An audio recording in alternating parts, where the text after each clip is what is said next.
Hello and welcome back to our Save a Seat series here on Patreon. As always, I'm your podcast host, Chloe. I did hand the mic back over to Ariana for January to renew her Mindset series. We were so glad to hear from some people, including her wonderful husband, for the Mindset series. So thank you, Ariana, for that one. But we are continuing our Black History Month deep dive in February. So I was joined last week by Chris Smith of the Thousand Words Gallery in Indianapolis. And this week I am joined by Candace and Sissy Boyd Simmons, also Indianapolis based, also here to talk about some wonderful things. So thank you both for joining me again. Thank you for having us.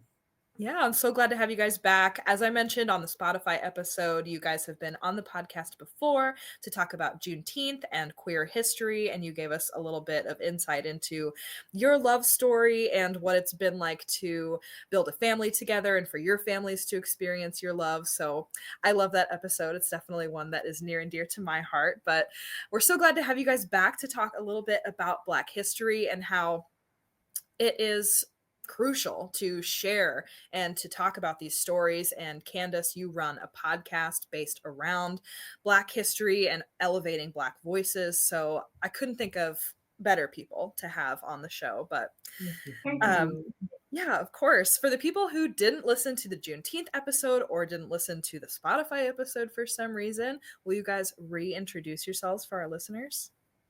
Yeah. So I am Candace Boyd Simmons. I'm based here in Indianapolis. I'm a creative. I also have a podcast called Black Girls Eating, but I do a lot of foodie stuff here in the city.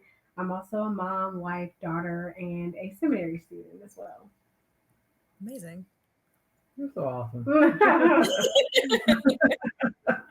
I am Sissy Boyd Simmons. I am in the HR field.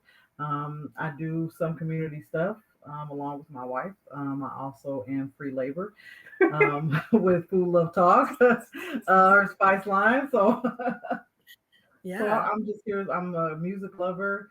I love my people, supportive, worker. Yeah, you're good. Yeah. I'll keep you. So I want to ask you kind of a fun question just to start us off. I would love to hear about one of the spices in your line. Can you tell me about one of them? Yeah. I want to make everybody hungry. Garlic goodness. Garlic goodness. Okay. I put that on everything. Okay. So we'll go with garlic goodness. It's one of my favorite things. It's a blend, and obviously garlic is one of the bases in there. It has cumin, it has salt and pepper, and it's really fun. And you can use it literally on everything. I put it on chicken, I put it on potatoes, I put it on veggies. Yeah. It's literally everything. It's just really good, and it's very popular, and I think a lot of people like it.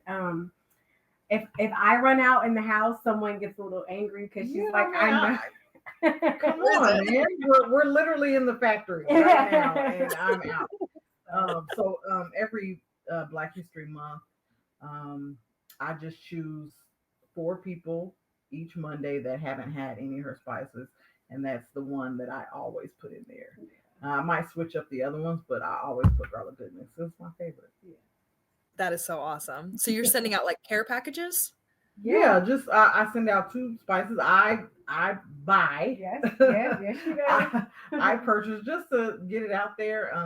We have some family in Puerto Rico, and so they'll be getting a package next month. But I just choose somebody that's never had it before, and just bless them with some FoodLoveTog seasoning. Yeah, that's so neat. Do you guys have any other traditions that you do during Black History Month?